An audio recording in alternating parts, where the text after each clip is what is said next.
Hi friends, എല്ലാവർക്കും നമസ്കാരം. ഞാൻ വന്നിട്ടുള്ളത് ഒരു കേക്കിൻ്റെ റെസിപ്പിയുമായിട്ടാണ്.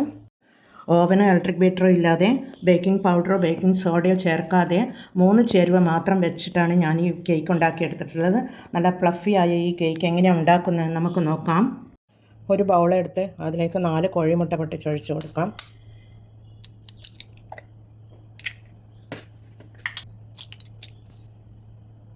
ഞാൻ 4 മുട്ട പൊട്ടിച്ചൊഴിച്ച് കൊടുത്തിട്ടുണ്ട്. അതിലേക്ക് 1 ടീസ്പൂൺ വാനില എസൻസ് ഒഴിച്ച് കൊടുക്കാം. പിന്നീട് ഒരു പിഞ്ച് ഉപ്പ് ഇട്ട് കൊടുക്കാം. പിന്നീട് അരക്കപ്പ് ഇതൊരു അരക്കപ്പാണ്.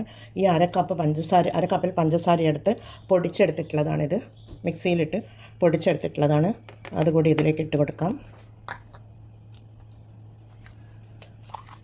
നമുക്ക് ഹാൻഡ് വിസ്ക് വെച്ചിട്ട് നല്ലതുപോലെ ഇത് അടിച്ചെടുക്കണം. നല്ല ഫ്ലഫി രൂപത്തിൽ മുട്ടയുടെ മിക്സ് അടിച്ചെടുക്കുക. ഇത് നമുക്ക് ഇതുപോലെ ചെയ്തെടുക്കാം. ഇതിവിടെ ഹാൻഡ് ബീറ്റർ കൊണ്ട് ബീറ്റ് ചെയ്തിട്ട് ഒരു ക്രീമി ടെക്സ്ചറിൽ കിട്ടിയിട്ടുണ്ട്. 20 മിനിറ്റായി ഞാൻ ഇതുപോലെ ചെയ്യുന്നത്.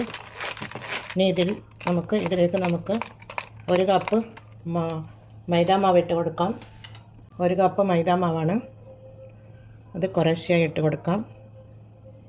അരിപ്പയിൽ അരിച്ചെടുത്തിട്ടുള്ള മാവാണിത്. ഇട്ട് കൊടുത്തൊന്ന് ഇളക്കി കൊടുക്കാം. ഒരേ ദിശയിലേക്ക് വേണം ഇളക്കി കൊടുക്കുവാൻ വേണ്ടി. കട്ടയില്ലാതെ ഇളക്കി കൊടുക്കുക.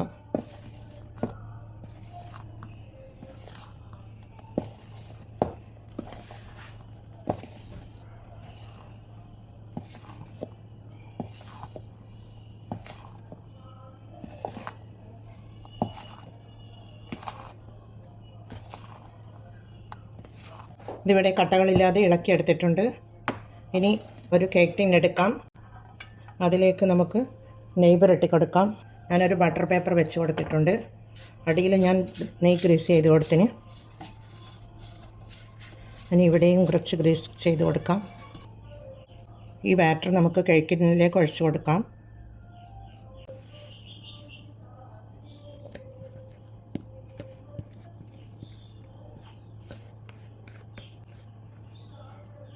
മുഴുവനായും ഒഴിച്ച് കൊടുത്തു. ഇത് നമുക്കൊന്ന് ടാപ്പ് ചെയ്ത് കൊടുക്കാം. എയർ ബബിൾസൊക്കെ ഉണ്ടെങ്കിലൊന്ന് മാറിക്കിട്ടും. ഇനി ഞാൻ അടികട്ടിയുള്ള ഒരു പാത്രം സ്റ്റൗ മീത പ്രീഹീറ്റ് ചെയ്യാൻ വെച്ച് കൊടുത്തിട്ടുണ്ട്. ഇത് ഒരു പഴയ കുക്കറാണ്. ഇത് ഉപയോഗിക്കാത്തതാണ്. അതിലേക്ക് നമുക്കിത് ഈ കേക്കിൻ്റെ കൂട്ട് നമുക്ക് ഇതിലേക്ക് വച്ച് കൊടുക്കാം. അതിന് ചെറിയ ഫ്ലെയിമിൽ വെച്ച് കൊടുത്ത് ഒരു 40 മിനിറ്റ് നമുക്ക് കഴിഞ്ഞ് നോക്കാം. മൂടിയിട്ട് കൊടുക്കാം. 40 മിനിറ്റ് കഴിഞ്ഞതിന് ശേഷം നമുക്ക് നോക്കാം. ഇതിവിടെ 35 മിനിറ്റ് ആയിട്ടുണ്ട്. നമുക്ക് മൂടി തുറന്ന് നോക്കാം. നല്ല വലുപ്പത്തിൽ പൊങ്ങി വന്നിട്ടുണ്ട്. നമുക്ക് കുത്തി നോക്കാം. സ്റ്റിക്കിയൊന്നുമല്ല, നല്ല ഫ്ലഫി ആയി വന്നിട്ടുണ്ട്.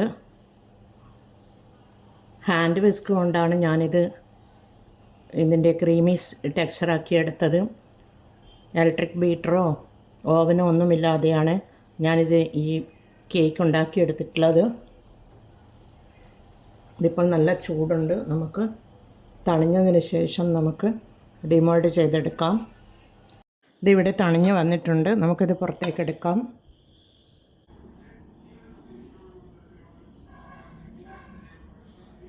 നമ്മുടെ കേക്ക് ഇവിടെ നല്ല രീതിയിൽ കിട്ടിയിട്ടുണ്ട്. നമുക്കത് പ്ലേറ്റിലേക്ക് മാറ്റിയെടുക്കാം. പ്ലേറ്റിലേക്ക് മാറ്റിയെടുത്തിട്ടുണ്ട്. നമുക്കതിൻ്റെ ബട്ടർ പേപ്പറൊക്കെ മാറ്റിയെടുക്കാം. ഇതിവിടെ ബട്ടർ പേപ്പറൊക്കെ മാറ്റിയെടുത്ത് വെച്ചിട്ടുണ്ട്. ചെറിയൊരു കളർ ചേഞ്ചായി വന്നിട്ടുണ്ട്. എന്നാലും അത് കരിഞ്ഞൊന്നും പോയിട്ടില്ല. നല്ല ഫ്ലഫിയായി തന്നെ കിട്ടിയിട്ടുണ്ട്. നമുക്ക് തിരിച്ചിട്ട് കൊടുക്കാം.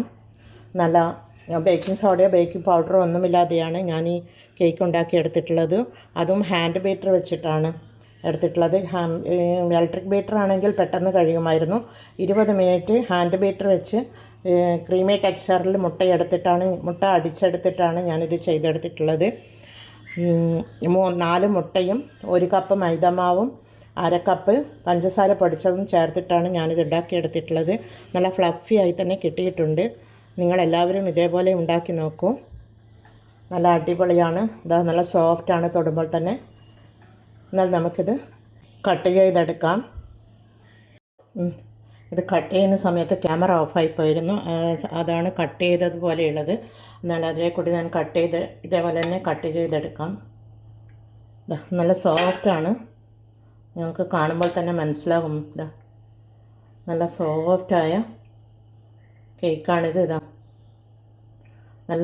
നല്ല ഫ്ലഫിയായ നല്ല ഉള്ളൊക്കെ നല്ല ആരെടുത്ത് വന്നിട്ടുള്ള ഒരു കേക്കാണിത്. സബ്സ്ക്രൈബ് ചെയ്യാതെ കൂട്ടുകാർ കാണുന്നുണ്ടെങ്കിൽ ഒന്ന് സബ്സ്ക്രൈബ് ചെയ്യണേ കൂട്ടുകാരെ. എന്നാൽ എല്ലാവരും ഇത് ട്രൈ ചെയ്ത് നോക്കി ഫീഡ്ബാക്ക് അറിയിക്കണേ. കമൻറ്റും സബ്സ്ക്രൈബും ചെയ്ത് സപ്പോർട്ട് ചെയ്യണേ. അടുത്തൊരു വീഡിയോയുമായി വരുന്നത് വരെ എല്ലാവർക്കും താങ്ക് യു ഫോർ വാച്ചിങ്.